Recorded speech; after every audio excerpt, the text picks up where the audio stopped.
1. Listen, everything else can wait. Heaven has pressed pause on the noise of the world so you could hear this moment clearly. This is not coincidence. This is not just another passing message. This is your summons. You have been called by name for an assignment so dangerous and so precise that heaven will not entrust it to anyone else. You are here because the next mission has been issued.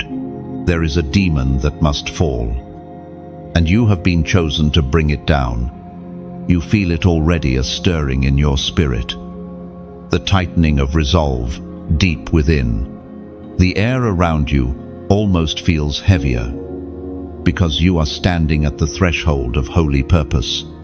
Heaven has marked you for this. Every sleepless night, every tear you've cried when no one saw, every time you were misunderstood, it was all part of heaven's training ground to shape you into the warrior you must now be.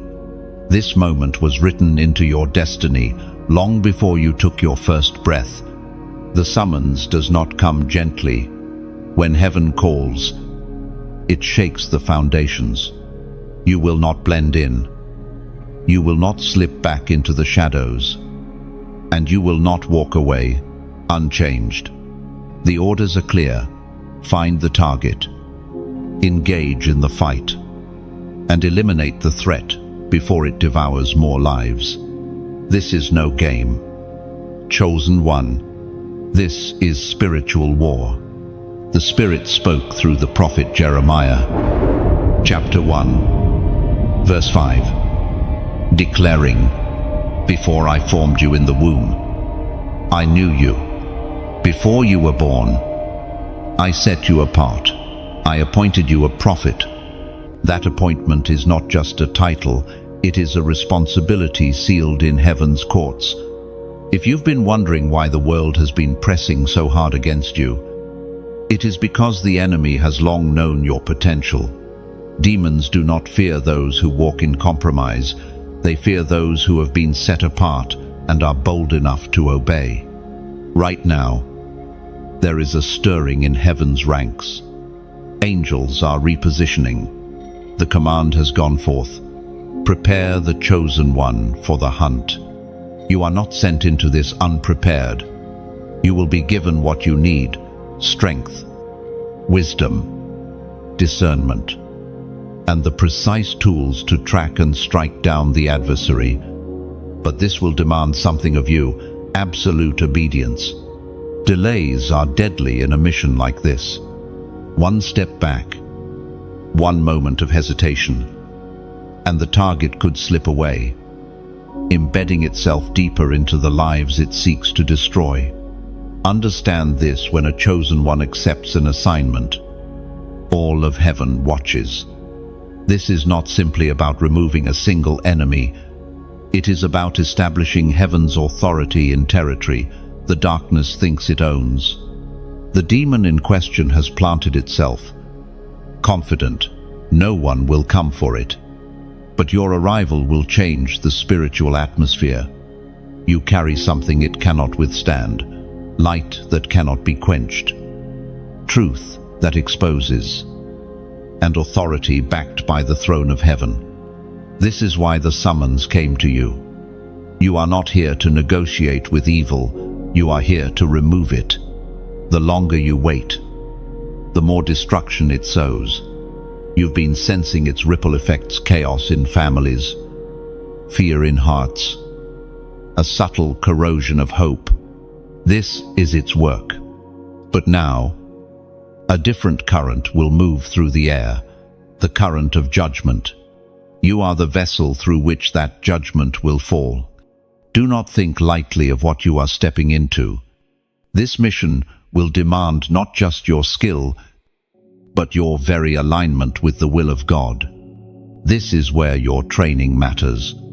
All the times you stood firm against temptation, all the moments you chose truth over compromise, all the prayers you thought were unheard, they built the foundation you stand on today. And so, chosen one, I speak plainly.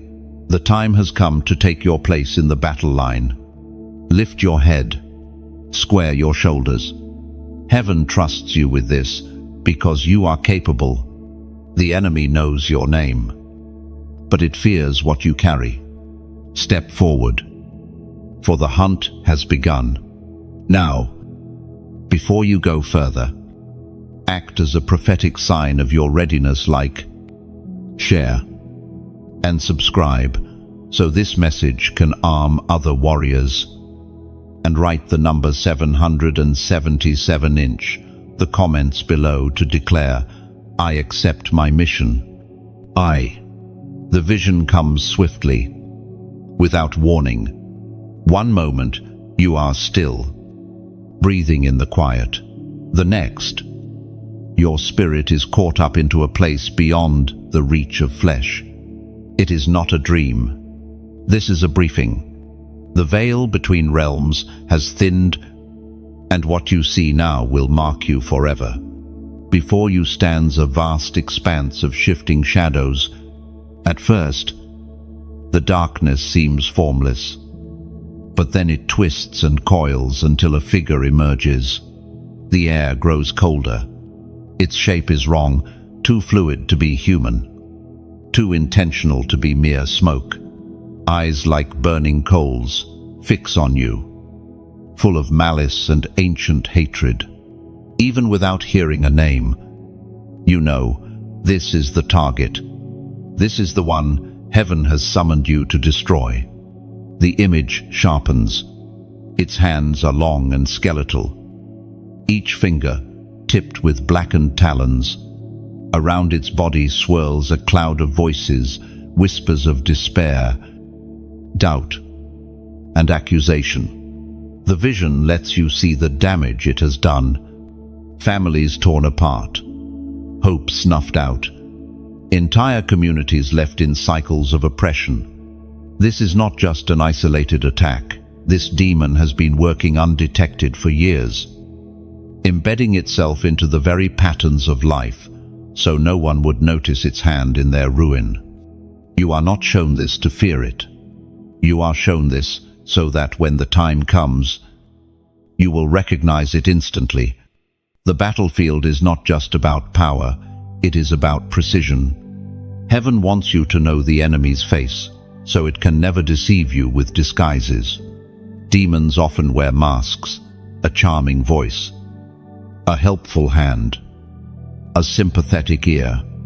But here, stripped in the spirit, you see it for what it is, a predator.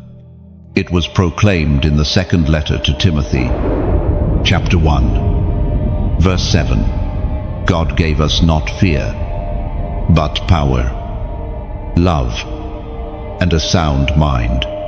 This vision is not meant to drain you, it is meant to infuse you with the certainty that, no matter how vile the target appears, you will not face it in your own strength.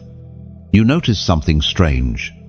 As the demon moves, faint symbols flicker on its body, marks that seem to pulse in rhythm with its breathing. Each one glows for a moment before fading back into the darkness. You don't yet know what they mean, but your spirit recognizes their importance. They are keys, clues to its weakness. These symbols are not random. They are fragments of a dark covenant it made long ago. Each mark binds it to a lie. Each pulse a reminder of its own chains. If you can decipher them, you will not only wound it, you will unravel the very agreements that keep it alive. Heaven is already whispering their meaning into your spirit. The vision shifts again, showing you the past. You see the first time this demon entered your sphere of influence.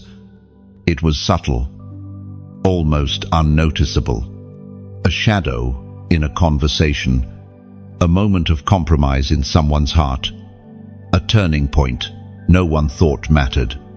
That was the entry point. It grew from there, feeding off every wound, every lie, every moment of unforgiveness it could exploit. It is cunning, but it is not invincible. The scene changes one more time. Now, you see yourself not as you are, but as heaven sees you. Armor gleams across your shoulders. A sword of light rests in your grip. Your stance is unshakable. Your gaze locked onto the target. There is no fear in your eyes, only the calm intensity of one who knows the outcome has already been written. The demon snarls, but its movements falter under your gaze. It knows what is coming. When the vision releases you, you find your heart pounding. The room around you feels different, as if part of that shadow tried to follow you back. But it cannot cling to you, because the light in you burns hotter than any darkness.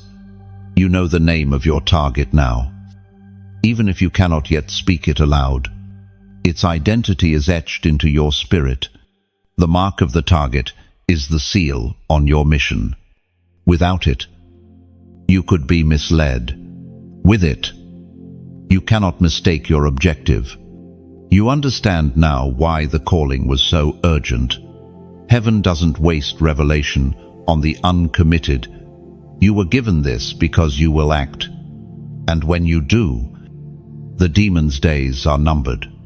The vision may have ended, but the hunt has begun. The moment of revelation always comes with a choice. You now know your target. You have seen the marks on its form, heard the whispers that trail its movements, felt the weight of its presence pressing against the atmosphere. But knowledge alone is not victory. The next step is harder, confronting the lies it has woven, not just in others, but in the hidden corners of your own thinking. Deception is a demon's oldest weapon.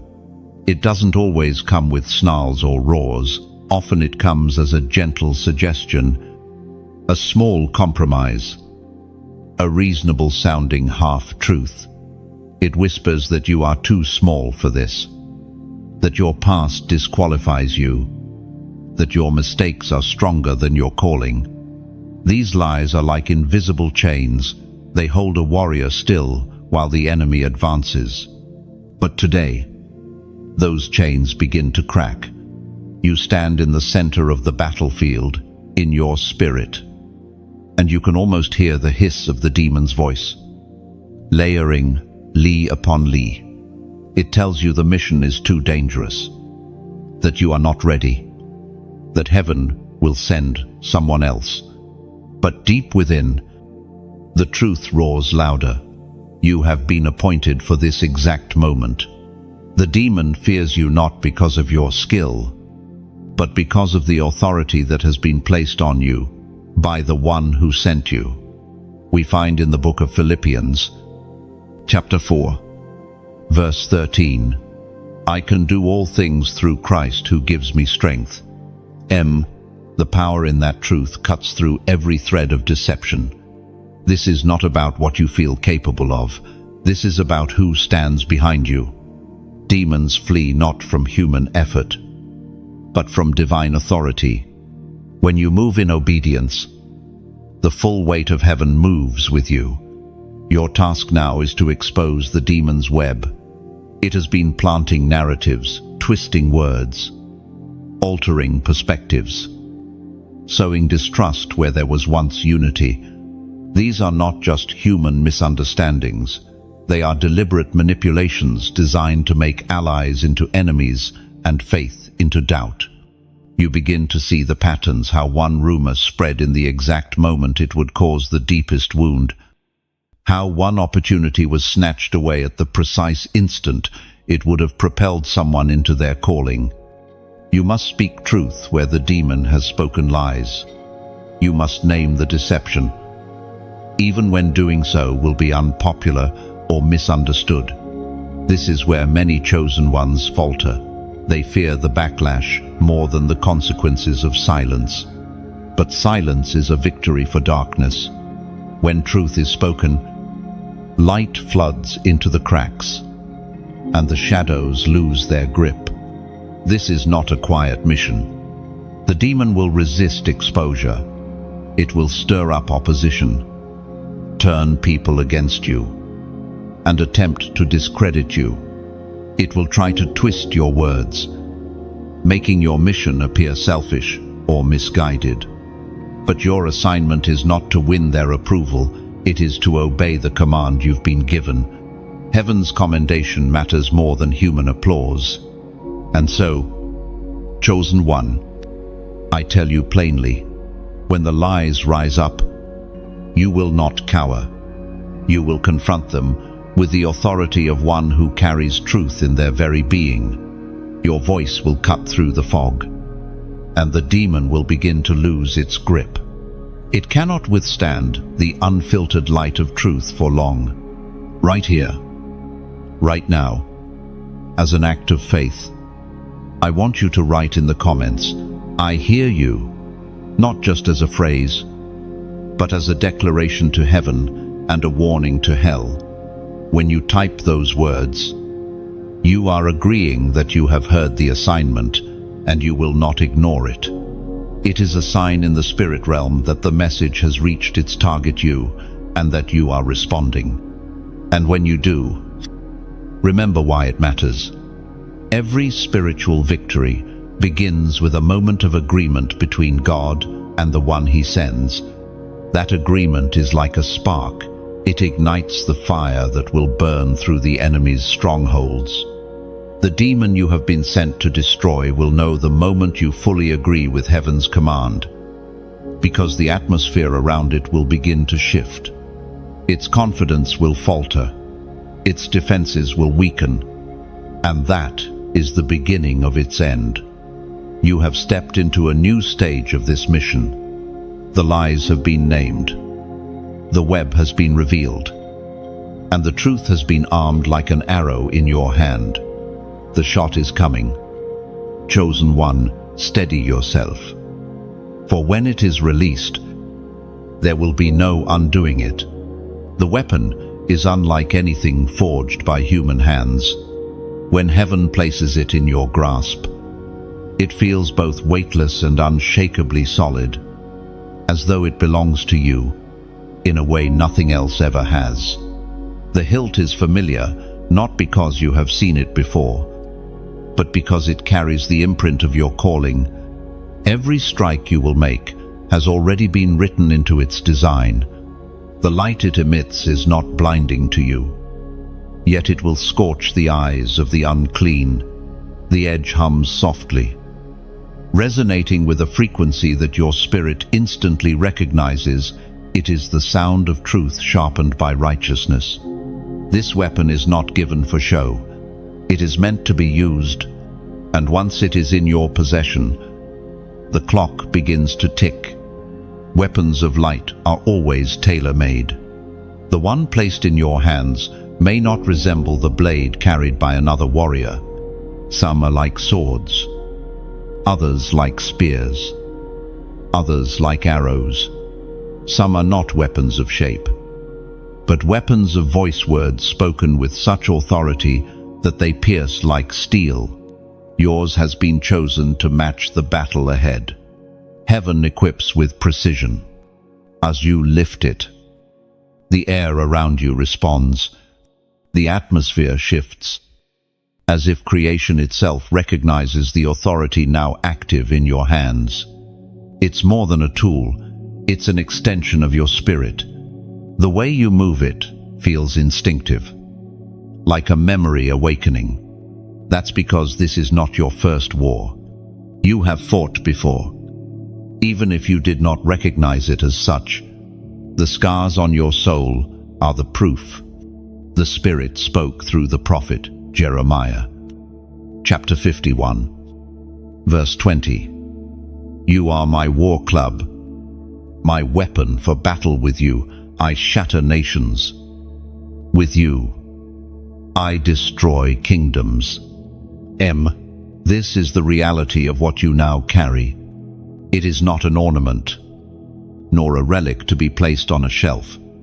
It is the answer to the enemy's arrogance. The demon you have been sent to destroy has faced resistance before, but never this. It knows common faith. And it knows shallow courage. But what you carry is backed by a heavenly decree that cannot be revoked. You begin to test the weapon in the space around you. With each movement, sparks of light leap from its edge, landing on unseen shadows and forcing them back. Even before the main battle begins, you can feel it disrupting the influence of the enemy. Walls built by lies tremble under its vibration. Strongholds whisper in fear. Still, the weapon will not fight the battle for you. It is a gift, but also a responsibility. Power without obedience can destroy the one who wields it. This is why heaven gives the weapon only after the mark of the target has been revealed, so you will never mistake its purpose. It is not for personal gain. It is not for settling human grievances. It is for one thing, advancing the kingdom by driving back darkness. Holding it, you understand something deeper. The weapon is not only light, it is alive. It responds to your faith, growing stronger when you act in alignment with heaven's will, and dimming when you stray from it. The connection between you and it is not mechanical, it is covenantal. As you honor the one who entrusted it to you, the weapon will honor you in battle. You also sense its hunger, not a hunger for destruction, but for justice.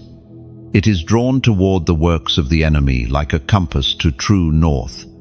In time, it will even begin to lead you, pointing toward the lairs and hiding places of darkness. That is how precise heaven's armament is. Your weapon is both sword and guide. You take one more moment to study it. In the light of your spirit, you notice inscriptions along the blade. At first, they seem like abstract patterns. But as you focus, the words begin to shift into a language you know. These are promises, ancient declarations spoken over your life before you were born. They have been etched into the weapon, so you will never forget them in the heat of battle. Already, you can feel the bond forming, and deep within, you sense something else. The demon can feel it too. Somewhere, in its dark refuge, it has stopped moving. It knows the weapon has been given. It knows its time is running out. You tighten your grip, ready for the next step. The weapon is not merely in your possession, it has become part of who you are. From this moment on, every step you take, every word you speak, every truth you declare will carry the edge of this light. And when the moment comes to strike, you will not hesitate. The moment of decision is heavier than the weapon in your hands.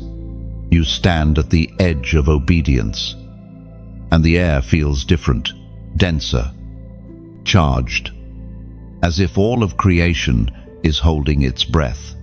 This is the crossroads where warriors are made or unmade. Every victory begins with a single choice, and every defeat can be traced to a moment when someone said, "Not yet." And of delay is seductive. It whispers of preparation, of caution, of waiting for a better time. But you know this truth. The longer you wait, the stronger the enemy grows. The target you've been shown is not idle. It is moving, corrupting, consuming. Every passing hour gives it more ground to hold. And yet, the step you are about to take will change the map of the battle forever. You remember the calling. You remember the vision of the demon's face. You remember the feeling of the weapon in your hands. The question now is not whether you can win. The question is whether you will move when you are told. Heaven does not just send warriors, it sends willing warriors. As Jesus himself declared in the Gospel of Matthew, chapter 25, verse 23, "Well done, good and faithful servant. You have been faithful with a few things. I will put you in charge of many things. Come and share your master's happiness." That promise is not simply for those who finish the fight. It is for those who say yes to the fight in the first place. Faithfulness starts with a decision. And here, at this crossroads, you are writing your answer into the eternal record. When you choose to step forward, all of heaven acknowledges your answer. The angels who have been standing by in silence will unsheathe their own weapons. The witnesses in the great cloud of saints lean in closer, their voices rising in unseen praise. Even creation itself responds. The ground beneath your feet seems steadier, the air clearer, the light around you brighter. This is the unseen confirmation that obedience unlocks, a shift in the atmosphere that announces the warrior has decided. No, look closely at what's in front of you. One path is easier, turning back, finding safety, pretending the vision was only imagination. The other is harder, stepping forward into the unknown, into the heat of confrontation, into the chaos of battle.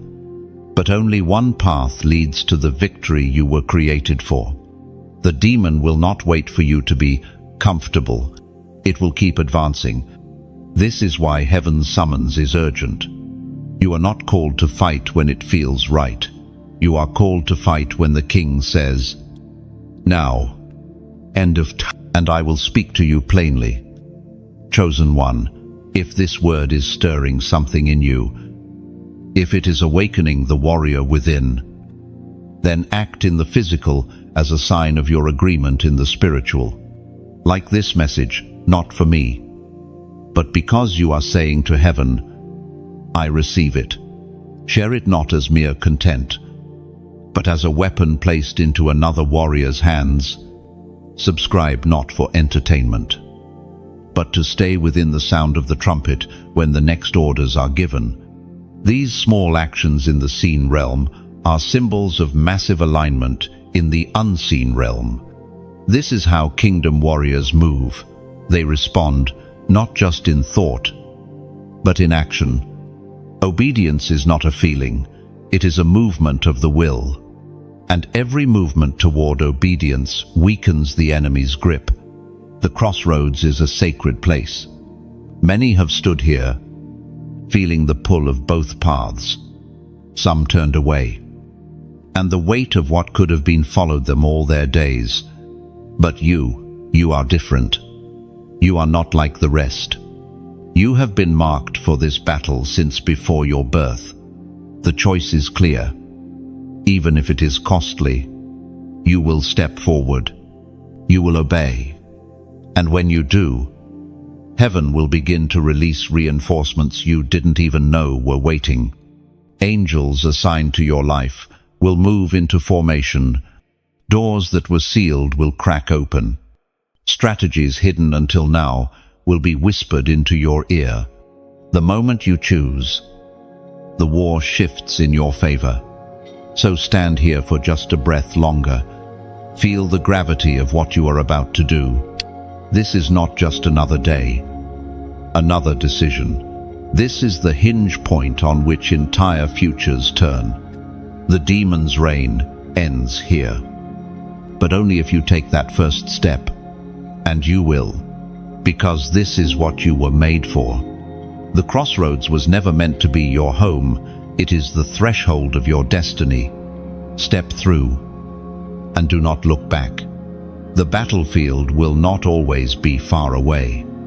Sometimes, the first territory the demon claims is the one closest to your heart. It doesn't begin with open war. It begins with a quiet trespass, a conversation laced with venom, a relationship turned subtly sour, an atmosphere in your own home that feels heavier than it should. The truth is, chosen one, the enemy often tries to mark ground in your life before it ever faces you head on. This is the blood on the gate, the sign that the demon has crossed into a place it has no right to be. You've seen the signs before, though you may not have recognized them. Moments when peace was suddenly replaced with confusion. Nights when your rest was stolen by thoughts that wouldn't stop whispering. Times when unity crumbled without warning. These were not coincidences. They were the mark of the intruder. The good news is this: the blood on the gate is not a sign of defeat. It's a signal to rise. You are not powerless against this intrusion. In fact, its presence in your territory means that the battle is now personal, and heaven will empower you to defend what is yours. The enemy's arrogance in crossing this boundary will be its downfall. The voice of God thundered in the book of Exodus, chapter 14, verse 14. The Lord will fight for you. You need only to be still. That promise is not permission to be passive. It is the assurance that when you stand in obedience, heaven's power will move through you. You are not fighting alone. You are enforcing a victory already declared in the heavenly realm. The first step in driving out a demon from your territory is to reclaim the ground spiritually. This means identifying the exact ways it has gained access through fear, unforgiveness, distraction, or compromise, and sealing those breaches with truth, prayer, and obedience. Every breach you close is like slamming a locked gate in its face. Once you begin to push back, the demon will resist. It will attempt to intimidate you into backing down. Expect sudden flare-ups of conflict. Expect unexpected setbacks. Expect the voice of doubt to get louder. This is not proof that you are failing. It is proof that you are pressing on the right places. Darkness resists most fiercely where it knows it is about to lose. You must also be strategic. This is not a wild swinging of the sword. This is a precise reclaiming of what belongs to you. Name the areas the demon has touched. Speak life into them. Declare the authority of heaven over them. Picture in your mind the blood of the Lamb covering the gates, doorways, and borders of your life, sealing them against intrusion. There is another layer to this fight. Your stand here will not only defend your ground, it will send ripples outward. When you rise to defend your territory, you make it harder for the demon to operate in surrounding lives. Your resistance strengthens the wall of light that protects others in your sphere of influence. So I will give you a prophetic act for this moment. In the comments, write the number 444. Do this not as a ritual, but as a declaration. My gates are sealed. In the spiritual realm, that act is like hammering a stake into the ground and inscribing heaven's ownership over it. You may think it's just a number typed into a box, but in obedience, it becomes a banner the enemy can see. And here's why that matters. Every declaration in alignment with heaven's will is both heard and seen in the spirit realm. The enemy cannot ignore it. Angels move at the sound of it. It is a sign that the gate will no longer be breached, that the blood covering is recognized and enforced. Once you make this stand, prepare yourself for the shift. Peace will return to places it was stolen. Conversations will begin to flow without the tension that once knotted them. Clarity will come where confusion reigned. The presence of God will fill spaces that once felt heavy with oppression. These are not accidents. They are the visible results of reclaiming what was yours. The blood on the gate is not just a warning to the demon, it is a promise to you. A promise that you will not be overrun, that you will not be left defenseless, and that the one who sent you into this mission will not allow your ground to fall into enemy hands. The demon does not simply attack with claws and roars. Its sharpest weapons are the lies it weaves. These lies are not random. They are crafted with precision, like traps set for prey. At first, they sound harmless, even helpful. But they are designed to slowly bend truth until what is false feels natural and what is holy feels unreasonable. When you step into the mission to destroy a demon, you are stepping into a war of perception. The battle is not only for what people do, but for what they believe is possible. If the demon can shape their vision, it can direct their steps without ever having to touch them physically. This is why your task now is to expose its lies, not only to others, but in every hidden corner where it has tried to plant them in you. You begin to trace the threads of its deception. They run through conversations you've overheard, through the atmosphere of certain places, through moments in your own life when fear or doubt suddenly flared up for no reason. You see now that these moments were not accidents. They were carefully timed injections of poison into the stream of thought. There is one common thread in all of its lies. They lead away from trust in God, whether by subtle suggestion or bold accusation. The demon's goal is always to make the human heart doubt God's goodness, God's presence, or God's power. This was the same strategy used in the beginning, in the garden, whispering, "Did God really say?" until faith wavered. According to what is revealed in the book of Proverbs, chapter 12, verse 19, "Truthful lips endure forever, but a lying tongue lasts only a moment." That is your advantage. Chosen one. Lies are temporary by nature. They can only survive in the absence of light. The moment truth is spoken, the lie begins to wither. This is why your presence in the battle matters. The light you carry is fatal to deception. The process of unmasking the lies begins with identifying them. Call them out for what they are. A lie about your identity is still a lie, no matter how long you've believed it. A lie about your future does not become truth simply because it has been repeated. A lie about the character of God is the oldest form of deception, but it collapses instantly when confronted with the word. The demon will resist this exposure. It will try to twist your own words against you, to make truth sound like an attack, to paint your confrontation as pride or arrogance. It may even try to convince you that leaving the lies alone is keeping the peace. But peace built on a lie is not peace at all. It is surrender disguised as harmony. You will need discernment here. Not every lie will be obvious.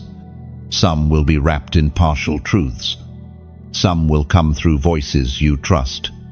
This is why you must keep your spirit attuned to the one who sent you. He will train your ear to catch the subtle discord in the demon's song.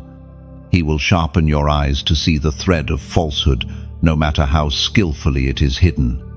When you begin to pull at that thread, be ready for the reaction. Lies unravel quickly, but the demon will try to cover the collapse with chaos. You may see sudden bursts of confusion, division, or even false accusations aimed at you. These are signs of a cornered enemy. They mean you are close to severing the web entirely. And here is a truth you must cling to. When lies are exposed, they lose their authority. The demon's influence depends on the agreement of those it deceives. The moment that agreement is broken, its grip begins to fail. This is why your voice matters. Your refusal to agree with the lie breaks its power, both in you and in those who hear you. You are not simply confronting a shadow, you are cutting the strings that control real lives. Every deception torn down is a step toward freedom for someone who didn't even know they were bound. This is the quiet, unseen work of the mission. But it is as critical as the final blow. By the time you are finished here, the demon will find itself exposed. Its guise shattered. Its hiding place is revealed. It will know that its power to influence is crumbling, and that the light it fears has found it. That awareness is the beginning of its end. A warrior cannot march into battle with courage alone. Armor is essential. The moment you exposed the demon's lies, you became a greater threat. And with that comes greater counterattack. Heaven knows this. That is why before the next phase, you are clothed in divine protection. A covering no earthly forge can produce. It begins in the spirit before you even realize it in the natural. You sense a weight settle over your shoulders. Not a burden, but a shield. There is a solidity in your stance, a strengthening in your mind. The heaviness you once felt from the enemy's presence begins to slide off like water on stone. You are being armored, piece by piece. The armor is fitted to you. First comes the belt of truth, tight, unyielding, securing everything else in place. This is not merely a concept, it is a living force. Truth becomes the stabilizing core of your being, keeping you from being thrown off balance by sudden attacks or cunning deceptions. Without it, you would be like a soldier whose gear falls apart in the heat of combat. Next, the breastplate of righteousness settles across your chest. It is more than moral standing. It is the confidence that comes from walking in alignment with heaven. It covers the most vulnerable part of you, shielding your heart from the piercing darts of condemnation and fear. Righteousness is not the absence of mistakes. It is the presence of God's covering over one who stands in His will. Then the boots shoes fitted with the readiness that comes from the gospel of peace. You find yourself able to move with certainty, even in uncertain terrain. Where before your steps felt hesitant, now they are deliberate. These boots are not for retreat, they are for forward advance. No matter the ground you face, the shield of faith comes next, and it is unlike any you have seen. It is not a flat wall of wood or metal, it is a living barrier, luminous and responsive. The moment an attack is launched, whether a fiery dart of accusation, fear, or temptation, the shield responds, extinguishing it before it reaches you. Faith does not merely defend, it neutralizes the weapon aimed against you. The helmet of salvation is placed upon your head, sealing your mind. Thoughts that once would have spiraled into doubt now meet an unyielding wall of assurance. You are reminded constantly of who you belong to and the victory that has already been secured. This is the enemy's greatest frustration. It can no longer plant lies in your thoughts without being confronted by the reality of your salvation. And then, the final piece, the sword of the Spirit, which is the Word of God. This is not the same weapon of light given earlier for the strike against the demon. This is the daily weapon you carry into every engagement. It is precise, it is sharp, and it divides truth from deception with no effort. Every time you wield it, it cuts through darkness like fire through dry straw. We are reminded through the writings of David in the Psalms, chapter 28, verse 7. The Lord is my strength and my shield, my heart trusts in Him, and He helps me. My heart leaps for joy, and with my song I praise Him. Fully armored. You now understand why some warriors fall. They go into battle without this covering. They fight in their own strength, forgetting that the enemy's weapons are not always physical. The demon you face knows your weaknesses, your old wounds, and the moments in your past that still echo with pain. Without armor, these are open doors. With armor, they are sealed shut. The armor is not heavy, it is empowering. You can move freely in it because it has been shaped for you specifically. No one else's armor would fit. No one else's calling would require exactly what you carry. This is why comparing your battle to another's is useless. You have been equipped for your own war. You also learn that the armor is not static, it responds to your obedience. When you stand in faith, it grows brighter. When you worship, it strengthens. When you act in righteousness, it becomes impenetrable. The enemy will test it, but every failed strike will weaken its resolve to attack. Now, armored and armed, you are no longer just a chosen one, you are a fortified threat. The demon's spies, those smaller spirits sent to watch and report, will see you and hesitate to approach. They will recognize the glow, the weight, the authority, and the demon itself will realize that the fight ahead will cost it far more than it expected. Armor is not given to hide you, it is given to reveal you as one who is ready. And ready you are. The path ahead narrows, and the air changes. You are no longer in neutral ground. This is the edge of the demon's territory. Every step forward feels like pushing against an unseen wind, a resistance that presses on your chest and slows your pace. This is not just physical, it is spiritual. The lair is near. The land itself seems to carry a memory of the evil it has hosted. Shadows cling to the corners, not because the light cannot reach them, but because something in the air resists that light. This is where many turn back. Here, the darkness feels thick enough to choke, and the silence is not absence, it is anticipation.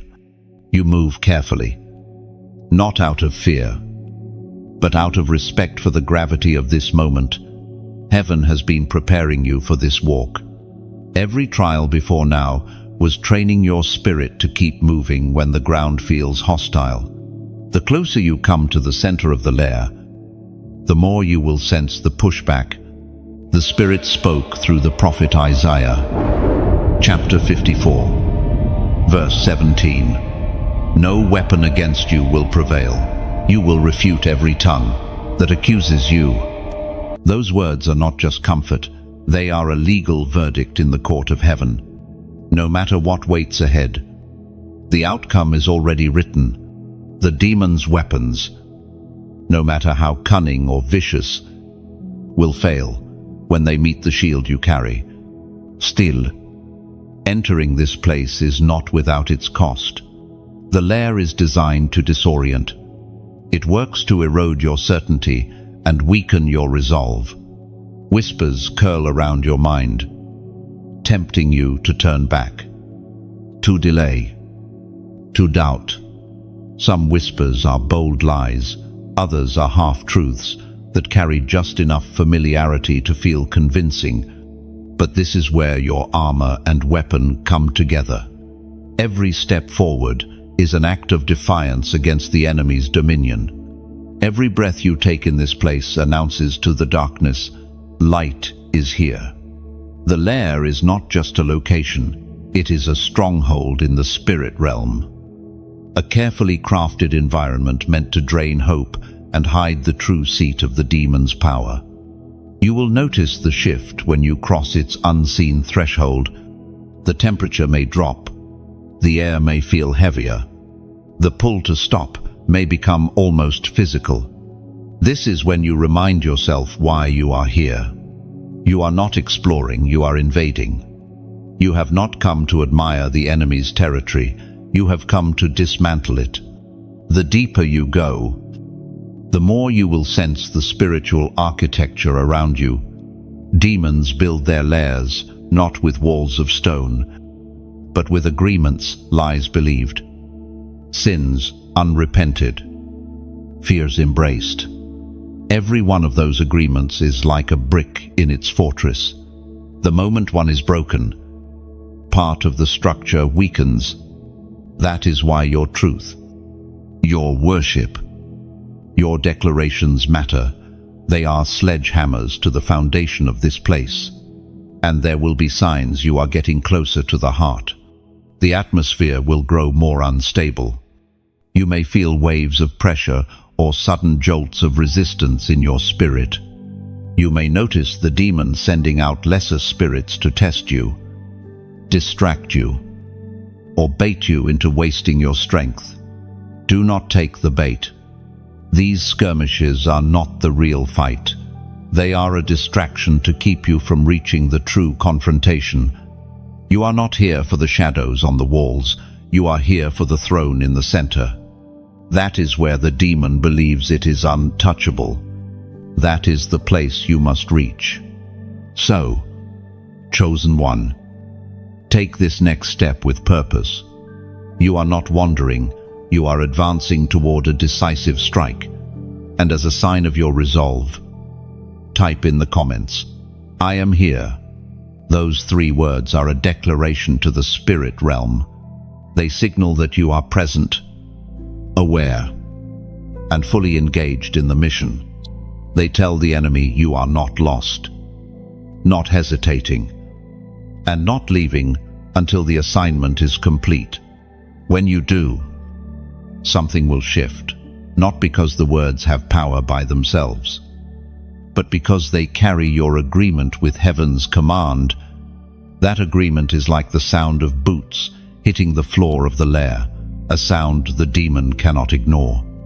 Every step you take now is deliberate. Every breath you draw is preparation. The heart of the lair is ahead.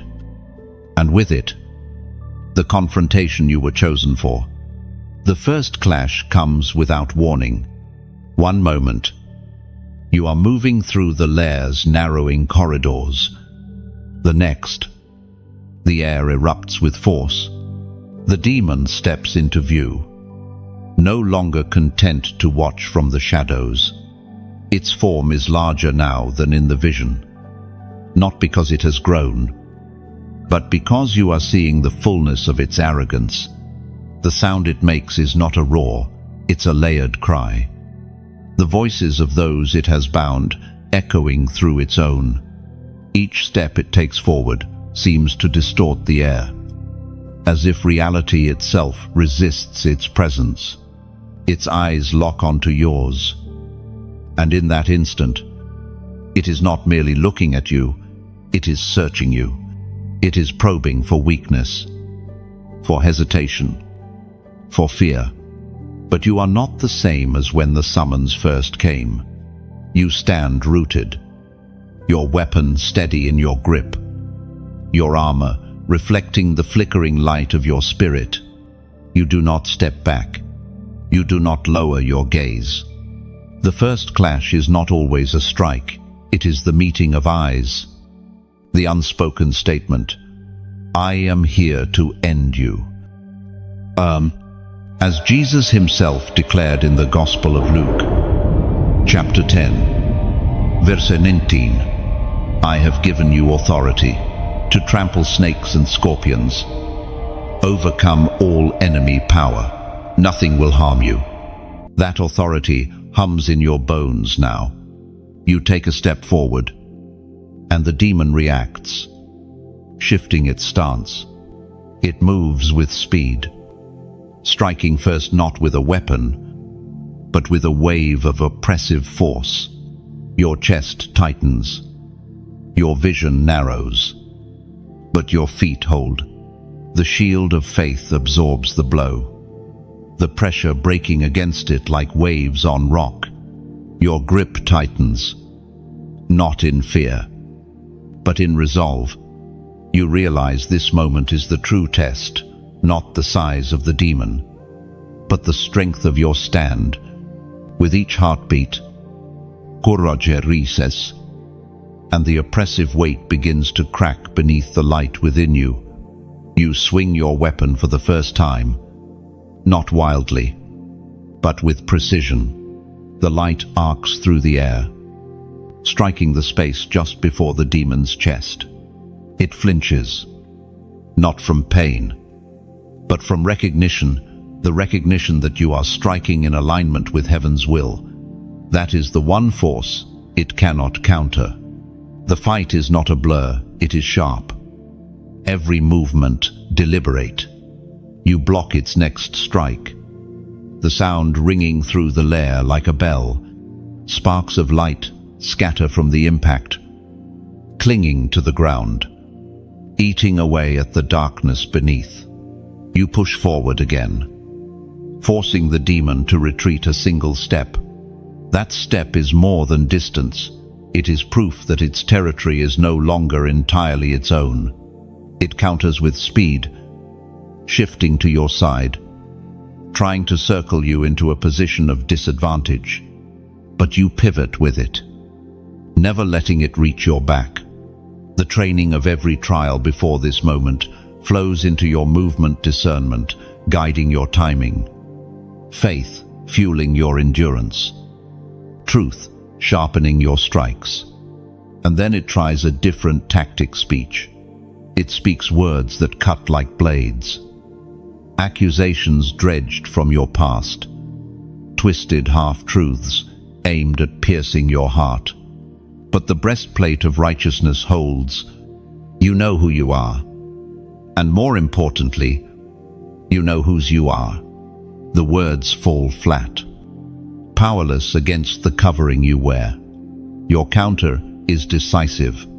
You drive forward, pressing it back toward the center of the lair.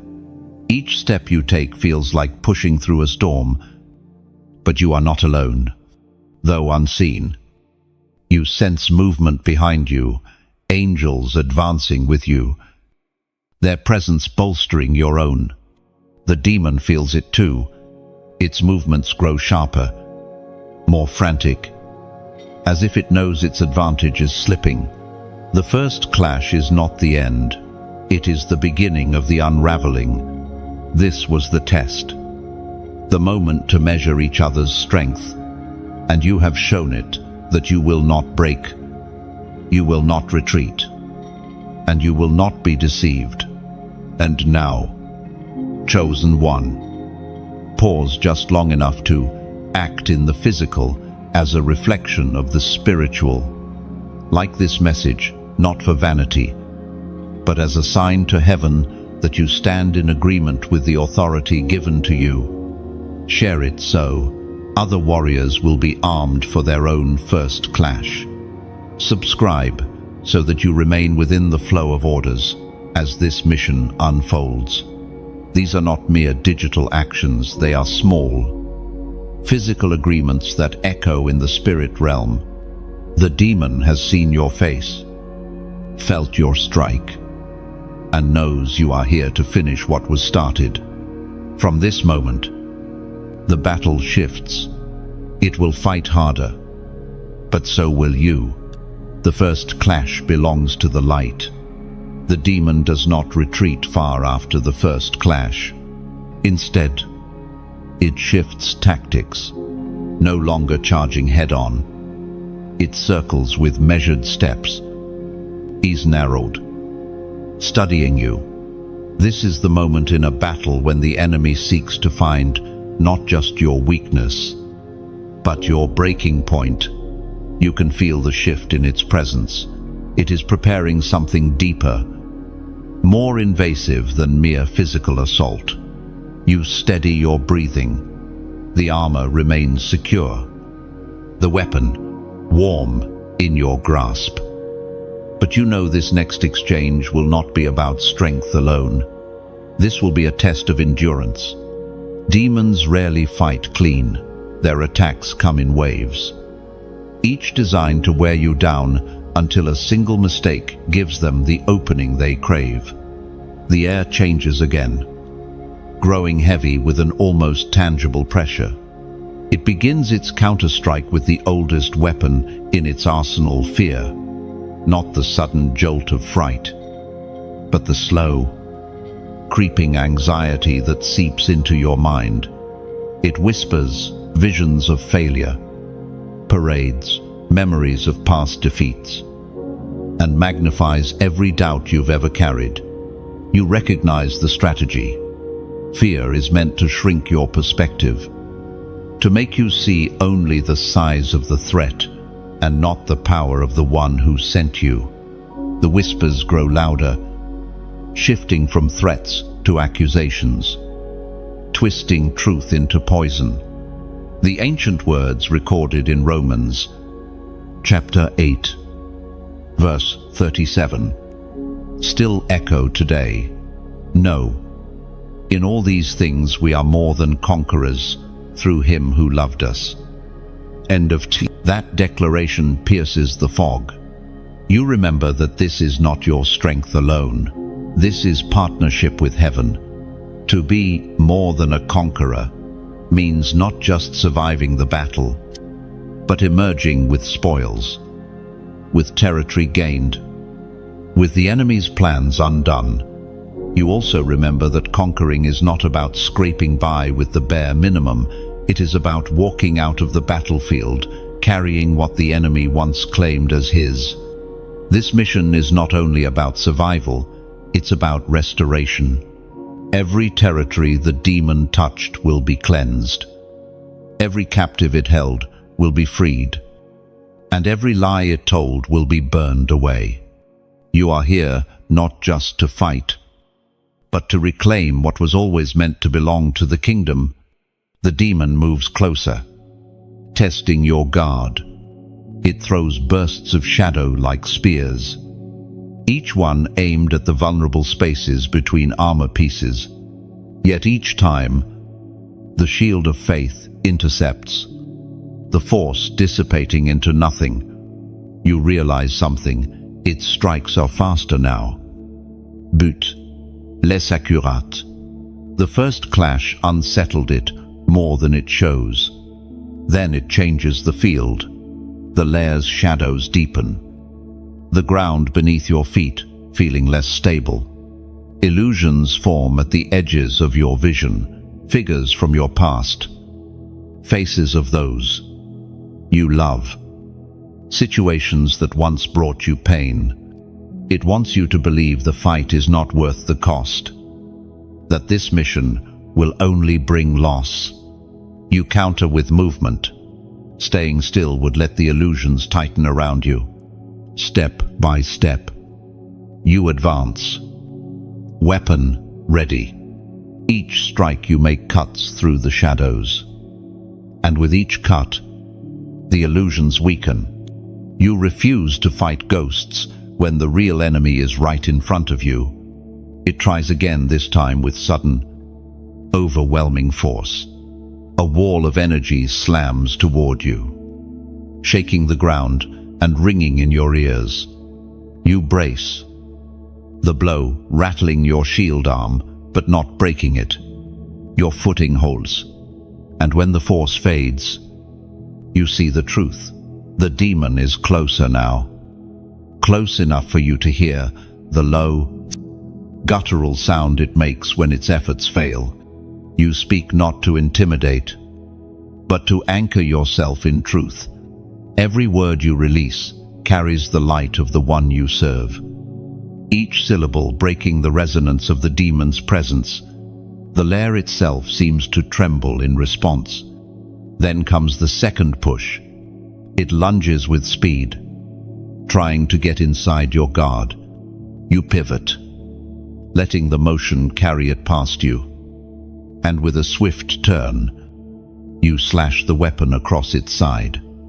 A burst of light explodes from the contact, searing into its form. The sound it makes is not of pain alone, but of something being stripped away. You have landed a true strike, not just wounding it, but weakening its hold on this place.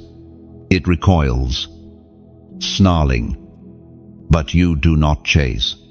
You hold your ground. knowing the battle is far from over. The counterstrike has failed to break you, and that changes the balance. This is not just survival anymore. This is the beginning of its retreat. You breathe steady, eyes locked on it. The next move will come soon. But for the first time since entering the lair, you can sense the fear in your opponent. The lair feels different now. Something in the air has shifted since the last exchange. The demon is no longer advancing with the same confidence. It circles warily, its movements tighter, more defensive. You can feel in your spirit that the battle is approaching a hinge point, the kind of moment that decides the direction of everything that follows. This is when heaven begins to position you for the prophetic strike. It is not just another attack. It is the one specifically crafted to collapse the enemy's stronghold. Every moment before this has been leading to it. The preparation, the vision, the weapon in your hand, none of it has been random. You are standing at the threshold of divine timing. You feel the power gathering, not in your arm or your weapon, but in the space between heaven's command and your obedience. There is an alignment happening, unseen, yet undeniable. The atmosphere seems to lean toward you, waiting for you to move. The Spirit spoke through the prophet Elijah, as recorded in the first book of Kings, chapter 18, verse 36. Lord, the God of Abraham, Isaac, and Israel, let it be known today that you are God in Israel, and that I am your servant, and have done all these things at your command. And that is what this moment demands, an act done not out of impulse, but at his command. The strike will matter, because it comes from obedience, not from the desire to end the fight quickly. The demon can sense this. It shifts uneasily, as if recognizing the inevitability pressing in on it. It is in that still, charged space that you realize the strike was never about your ability, it was about your alignment. The waiting is not wasted. It is the drawing back of a bow before the arrow flies. Every heartbeat feels amplified, echoing through the unseen realm as angels hold their positions, ready to move at the signal. Even creation seems to pause, as if it knows a decree is about to be enforced. You are not just holding a weapon, you are carrying a verdict from heaven. And in the next breath, it will be delivered. The prophetic strike is not about overpowering the enemy with raw strength. It's about dismantling the agreements and structures that have allowed it to remain. You see the point clearly now. The exact place where its hold is weakest. A small fracture in the armor of its dominion that only the light you carry can reach. You raise your weapon. The demon reacts instantly, unleashing a flurry of desperate attacks meant to force you back, to break your focus before you can release what heaven has placed in your hands. But every blow it sends meets your shield. Every whisper of doubt evaporates before the truth in your spirit. And then heaven's timing arrives. You move, not in hesitation, but in perfect unity with the command. The strike is clean, precise, and final in its purpose. Your weapon meets the fracture, and light bursts forth in an explosion that tears through the lair's foundations. The sound that follows is not just the cry of the demon, it is the breaking of bonds. You hear the snap of chains, the collapse of walls, the exhale of captives freed in the unseen. The ground trembles, but you remain standing, anchored in the authority you've been given. The demon reels backward, its form dimming, its voice faltering, its eyes still burn with hate. But now there is something else in them, fear. It knows the tide has turned, and there is no recovering from the wound you've dealt. This is the kind of strike that changes more than the fight in front of you. It shifts the balance of the entire battlefield. Allies you have not seen will feel the tremor of this moment. Territories you have never walked will be touched by the shockwave of this breakthrough. And now, Chosen One, seal it.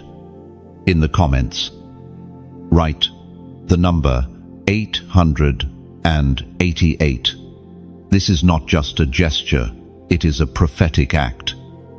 A way of marking this strike as complete in both the natural and the spiritual. That number will stand as your declaration. The breach is permanent. The enemy will not rebuild. It is a symbol heaven recognizes and the enemy cannot erase. Once you declare it, know that angels will move to reinforce the breach, ensuring the demon's influence continues to collapse. The darkness may still thrash, but it will be thrashing on borrowed time. You have stepped into the appointed moment, and nothing can undo what has been accomplished. The lair will not be the same after this. Neither will you. The moment after the prophetic strike is unlike anything you have experienced in battle. The air feels fractured, as though the atmosphere itself is trying to adjust to what has just happened. Where the demon's influence once spread like an invisible net, now there is a rip, an opening through which light is pouring in. You can feel it washing over the battlefield, chasing out the remnants of shadow that once clung to every surface. It is in this space that the first chains begin to break. You hear it not with your ears, but deep in your spirit, the sound of snapping bonds, of spiritual locks giving way. The lair is not only a place where the demon lived, it is where it stored the lives it had bound. Those captives are not standing in the room with you, but they are real souls entangled in fear, despair, addiction, or lees. The moment the strike landed, the force holding them began to lose its grip. You see glimpses in the spirit, a woman suddenly free from a cycle of shame she thought could never end, a man feeling the weight lift from his shoulders after years of silent bondage, a child laughing in joy, unaware that the darkness that once loomed over their family has been broken. These are not distant strangers. They are part of the very territory you were sent to reclaim. The Spirit spoke through the prophet Isaiah, chapter 61, verse 1. The Spirit of the Sovereign Lord is on me, because the Lord has anointed me to proclaim good news to the poor. He has sent me to bind up the brokenhearted, to proclaim freedom for the captives and release from darkness for the prisoners. This is why you were sent, not just to confront the demon, but to set captives free. The battle was never about ego or personal glory. It was always about liberation. Heaven is not satisfied with merely wounding an enemy. It seeks to restore what the enemy has stolen. Restoration is more than returning things to how they were.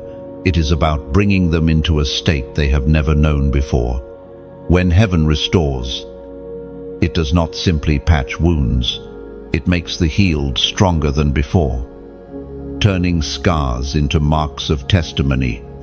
Every life pulled from the demon's grip will now carry a new authority to stand against darkness. These are not just freed captives, they are future warriors, witnesses of the power you carry, and living proof that the kingdom always takes back more than the enemy tried to claim. You take a step forward and see the effects of your strike spreading. Chains dissolve into dust, drifting away like smoke. The air is lighter, clearer. The oppressive weight that made every breath feel labored is gone. It is as though the walls themselves are breathing again. The demon is still here, but it is no longer the predator. it has been reduced to a scavenger, desperate to gather whatever scraps of influence it can before the inevitable end. Its voice, once layered with the echoes of those it controlled, is quieter now. The stolen voices are returning to their rightful owners. You press into this moment, not with the force of another blow, but with the steady authority of one who knows the victory is unfolding. You speak truth into the space around you, words of life, blessing, and restoration. Every word is like a key turning in a lock, opening another prison door. The breaking of chains is both instant and progressive. Some captives are freed in a single moment, the darkness fleeing as soon as the light reaches them. Others, still disoriented from years of bondage, will take steps into freedom slowly, guided by the presence now released over them. Your strike created the opening, but heaven will continue the work until the last shackle falls. This is the part of the battle. Few speak about the quiet aftermath where the enemy has been crippled, but the full scope of the victory is still unfolding. It requires patience, discernment, and persistence. You cannot simply walk away from the battlefield. You must remain until the liberation is complete. And so, you hold your position. You watch as more chains fall, as the ripple of freedom extends beyond the lair into unseen places. The demon shifts at the edge of your vision, waiting for an opportunity. But it will not come. The authority released in the prophetic strike has changed the ground beneath its feet. This is the kingdom's way, to not only defeat an enemy, but to undo its works. The breaking of chains is as much a declaration to the world as it is to the enemy, it says. This territory is free, and it will remain so. The final stages of battle are unlike the opening strikes. In the beginning, the enemy often feels invincible, but now you see the cracks spreading across its form. The demon's movements are slower, less precise. Each attempt to regain control feels desperate, as if it knows the end has already been written. Yet, even a cornered enemy can be dangerous. This is when you must remain vigilant. The ground beneath your feet trembles as the lair reacts to the instability of its master. Darkness seeps like liquid from its walls, as though the very structure is bleeding out the power it once held. You fought long enough to recognize what's happening. The foundation is collapsing, but the enemy will throw everything it has left into this final confrontation. It longs again, but not with the arrogance it once carried. This strike is wild, an uncoordinated surge of force meant to overwhelm you through sheer chaos. You meet it head-on, your weapon cleaving through the air with a precision that sends light tearing through its attack. The clash sends a ripple outward, shattering more of the lair's hold, and then it roars not in triumph, but in defiance. The sound echoes with the residue of its old strength, trying to intimidate you one last time. It is the cry of a ruler being dethroned, of a voice that once commanded fear, but now finds itself unheard. The ancient words from the book of Revelation, chapter 12, verse 11, stand firm in your heart. They triumphed over him by the blood of the Lamb and by the word of their testimony. They did not love their lives so much as to shrink from death. That truth is the heartbeat of this moment. Victory does not come from your power alone. It flows from the eternal decree that darkness cannot stand where the Lamb's blood has been applied. Your testimony, the lived reality of what God has done in you, adds weight to every strike you make. The demon tries again, weaving illusions in the air. projecting images meant to weaken your resolve. You see flashes of your past, failures magnified to look like present reality. But you have walked too far, in truth, to be deceived. Every image dissolves as your weapon cuts through them, scattering the false visions like dust. You advance, forcing it back, step by step. The lair groans louder, its walls beginning to splinter under the strain. Each strike you deliver is no longer just against the demon, it is against the very throne it sits on. It swings wildly, attempting to push you off balance. You pivot with the motion, using its own force against it. Your blade finds an opening along the fractured mark you struck earlier. The contact sends another burst of light deep into its form, and this time, the reaction is immediate. Its roar turns into a scream, high and strained, as the last layers of its dominion peel away. There is a moment of stillness. Both you and the demon are locked in place. The air between you, heavy with the tension of finality. You feel the pulse of heaven's timing again. It's almost here. One more decisive blow, and this reign will end forever. You draw a deep breath, letting the fire in your spirit rise. The weapon in your hand glows brighter than it ever has before, resonating with a sound that seems to come from the very foundations of heaven. The demon senses what's coming. Its form flickers, as if it is already beginning to unravel. Then you move. The strike is fluid, born not of anger, but of righteous authority. The blade meets the center of its chest, light flooding through every fissure in its form. The scream it releases is not only pain, it is the sound of a throne falling, of a kingdom collapsing. The walls of the lair crack wide, and for the first time, you see the pure light of heaven flooding in. Shadows dissolve instantly. The atmosphere, once thick with oppression, is now swept clean. The ground steadies beneath you as the darkness retreats into nothingness. The demon crumples, its form disintegrating into fragments of shadow that evaporate before they touch the ground. There is no body left behind, no trace of its presence, only the echo of a reign that no longer exists. You stand still for a moment, letting the reality settle in. The lair is no longer a place of fear. It is silent, cleansed, awaiting the restoration that will follow. This is the moment you realize the mission's hardest part is complete. The enemy you were sent to destroy is gone.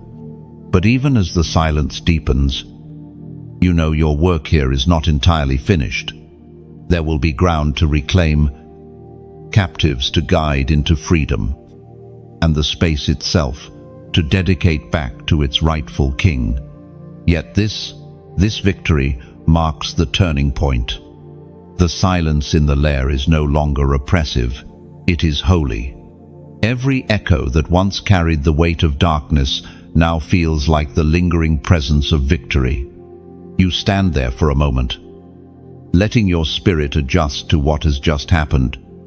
This is not simply the end of a fight, it is the reclaiming of a kingdom fragment, the tearing down of a throne that had stood for far too long. Your breath steadies. The weapon in your hand no longer hums with the tension of battle, but with the steady rhythm of completion. Around you, the air feels lighter, fresher, as if creation itself has begun to exhale. You can feel the atmosphere shifting not only here, but rippling outward into places you have not yet walked. It was proclaimed in second letter to Timothy, chapter 4, verse 7. I have fought the good fight. I have finished the race. I have kept the faith. These words carry a weight you can now fully understand. Finishing the mission is more than surviving. It's carrying out every instruction until the last blow has been struck and the territory is secure. You did not just fight, you fought in obedience. You finished with precision, and you guarded the trust heaven placed in you. And now comes something heaven delights in giving its warriors, the spoils of victory. This is more than material blessing, it is the increase of authority, the expansion of territory, and the release of wisdom that could only be forged in the heat of battle. Spoils are not trophies to display, they are tools for the next season. You feel it in your spirit strength that wasn't there before. Clarity sharper than any blade.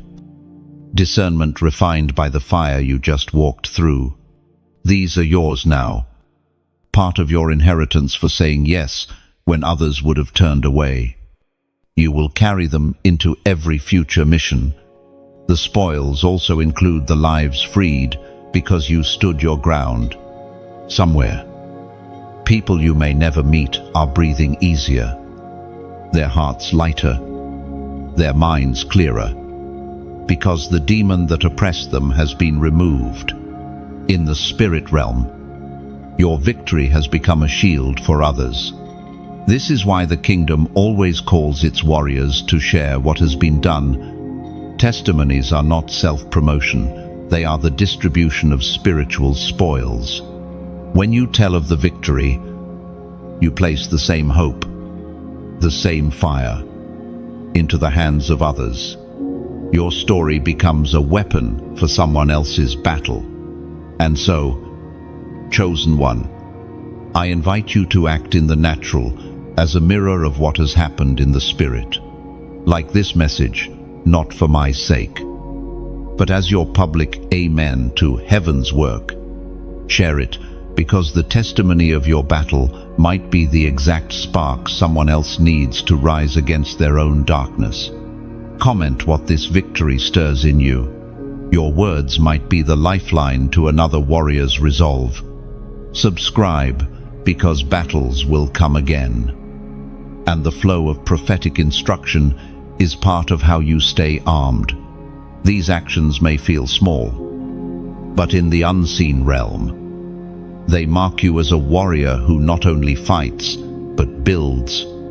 You're saying to the kingdom, I'm not just here for one victory, I'm here for the long campaign. And there, as you take in the spoils, you also notice the shift in yourself. The doubts that once tried to whisper before you struck are silent now. The fear that pressed against you when you first entered the lair is nowhere to be found. In its place is a holy boldness, a quiet, unshakable confidence that you will never face another battle the same way again. The lair itself is ready for transformation. What was once a seat of oppression can now become a place of refuge, prayer, and strength. Heaven does not simply tear down, it rebuilds. And often, the warrior who fought for the ground is entrusted to steward it until its restoration is complete. This is the weight of the spoils. They are not just blessings to enjoy, but responsibilities to carry. Authority demands stewardship. Territory demands protection. Wisdom demands sharing. And as you walk out of this place, you will carry all three. You step toward the exit. And though the physical ground looks the same, the spiritual reality is completely different. You are not leaving the same way you came in. You entered as a warrior, answering a summons. You leave as a proven conqueror, entrusted with new ground. The spoils are yours. Chosen one, not because you were the strongest, but because you were willing to obey until the mission was complete. And heaven will never forget a warrior who finishes what they were sent to do. The battlefield fades behind you, but the resonance of what happened remains. Victory is never silent in the spirit realm. It echoes, long after the demon's presence has been erased. The sound of its defeat continues to ripple outward, carrying with it the authority of heaven's decree. You can feel it in the stillness around you. The absence of its oppression is almost startling. This is the moment when heaven's commendation begins to rest on you. It is not announced with trumpets or fanfare. It comes as a deep knowing in your spirit, a quiet affirmation that the King has seen and approved. There is a weight to this kind of honor, one that humbles even the fiercest warrior. Scripture says in the first letter of Corinthians, chapter 15, verse 58, "Stand firm. Let nothing move you. Give yourselves fully to the Lord's work. Your labor in Him is not vain." Those words settle into you like an anchor. Every moment of strain, every step into the darkness, every time you pressed forward when retreat seemed easier, it was all seen, all counted, and none of it was wasted. The mission's completion is not just about the end of the demon's reign. It's about the proof of your faithfulness under fire. You feel the presence of angels around you, not in the rush of battle, but in the calm of celebration. Their posture has changed. They no longer stand in battle formation, but in honor. They have fought alongside you, but now they step back to let the recognition of heaven rest on you alone. This is your commendation, given not in words, but in the unshakable sense that you have fulfilled the task exactly as commanded. In this space, you begin to realize something profound. Commendation is not a reward to keep you comfortable. It is an authorization for more. Heaven does not waste approval. It gives it as a seal that you can be trusted with greater assignments. The weight of this truth sits on your shoulders as both honor and responsibility. Images flash through your mind, not visions of the past, but glimpses of the ripple effects now unfolding. You see the freed captives walking in their restored lives, some stepping into callings they had abandoned, others becoming lights in places still darkened. You see territories shifting, no longer under the enemy's control. You see the kingdom advancing, not in small increments, but in leaps. This commendation carries with it the awareness that your obedience has shifted more than you can see. It has altered the trajectory of lives, families, even regions. And it is not just because you fought, it is because you fought under the banner of heaven, in alignment with its purposes. You take a moment to kneel, not because you are weary, but because the weight of gratitude demands it. Words seem too small to match the enormity of what you feel, but you speak them anyway. Thanks for the protection, for the strength, for the privilege of being chosen for such a mission. The ground beneath you feels different now, sanctified by what has taken place here. And in the stillness, you sense the King's voice, not loud, but unmistakable. It is the same voice that called you to the mission, the same voice that guided your steps and steadied your hands. Now, it speaks not with instruction, but with affirmation. It is a simple truth, yet it fills every corner of your being. You have done well. Those words are not casual. They are eternal. They will stand as a testimony over your life in heaven's records. And even as they settle in your spirit, you know they also carry an unspoken promise there is more to come. For now, though, you stand. The lair is behind you. The air is clear. And the next orders have not yet been given. This is the rare pause between missions, a space to breathe, to reflect, to let the reality of heaven's commendation sink deep into your soul.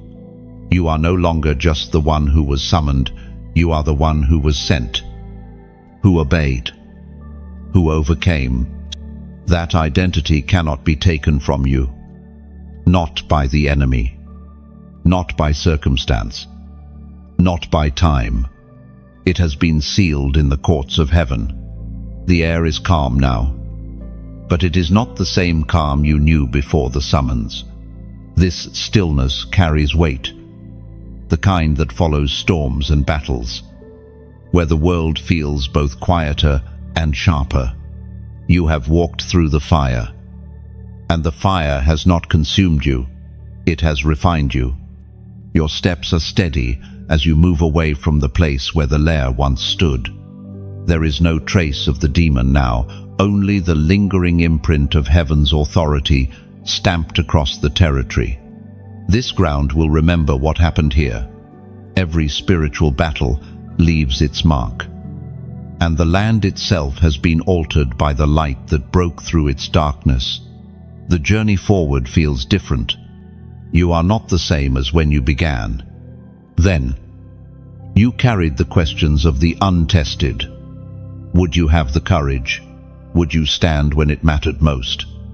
Now, you carry the answers. You have faced the enemy's full force. And you have not only survived, you have overcome. The Spirit spoke through the Apostle Peter in his first letter, chapter 5, verse 10. And the God of all grace, who called you to his eternal glory in Christ, after you have suffered a little while, will himself restore you and make you strong, firm and steadfast. Alden, those words breathe truth over every scar you bear. The battle has not weakened you, it has made you strong, firm and steadfast in ways peace never could. The restoration is already beginning. Wounds are being closed. Not only in your own heart, but in the hearts of those whose freedom you fought for. You walk with the quiet understanding that victories like this are never isolated. They form a chain in the greater war, each one building on the last. Somewhere ahead, there will be another mission, another summons. Heaven's battles do not end until the kingdom's work is complete. But when that next call comes, you will answer without hesitation. The lessons learned here will follow you into every future confrontation. You will remember how the demon tried to intimidate, and you will know that intimidation is only an illusion. You will remember how the lair's darkness felt suffocating, and you will know that the breath of heaven is stronger. You will remember that the decisive strike came not from force, but from timing and obedience. And you will remember this: the enemy fears the chosen ones who keep going, not those who win a single fight and fade into silence, but those who carry their victory forward, using it as fuel for the next war. You are now one of them. In the distance, you can see the horizon stretching wide. The path is open, but it is not empty. You sense the faint vibrations of battles being fought elsewhere, territories where the darkness still clings, where other warriors are standing in their own lairs, facing their own demons. You are connected to them, part of the same unbroken chain of heaven's chosen. You pause for a final look back, not to dwell on the fight, but to mark it in your spirit. This is holy ground now. And though you will move on, the victory will stand as a permanent testimony somewhere in the unseen. The record has already been written. The mission was given. The mission was fulfilled. The darkness fell. You turn forward again. Your steps, light but sure. There is no rush. Heaven's pace is not hurried, it is precise. You will walk into the next assignment when the time is right, carrying with you the authority earned in this one. And as the light of the new day spreads across the land, you realize something deep and unshakable. You are not simply a survivor of battles. You are a carrier of the kingdom's fire, entrusted to bring it wherever the king sends you. The war is not over, but this chapter is, and you are ready for the next.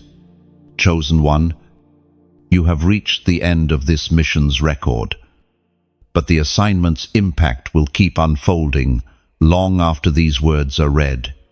You've seen the strategy of heaven, the schemes of the enemy, and the reality of victory when obedience meets divine authority. You have stepped into the role you were created for, not by chance, but by the deliberate call of the King. This journey was never just about one battle.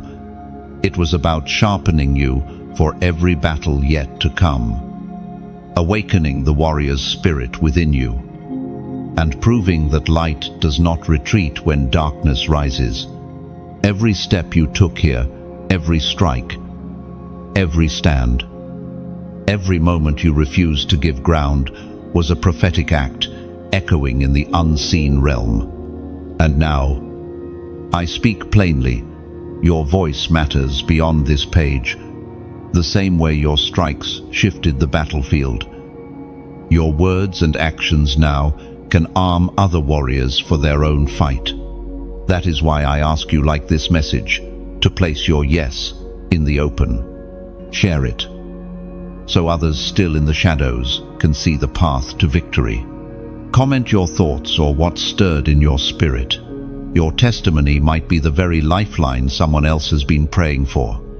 And subscribe not as a habit, but as a way to stay close to the flow of strategies and encouragement for the battles ahead. You are not walking away empty-handed. You carry the spoils of wisdom, the strength of experience, and the authority of one who has seen the enemy fall. Heaven has marked you for more. And every time you act, whether here or in the next mission, you advance the kingdom. The fight continues, but so does the victory. Stand ready,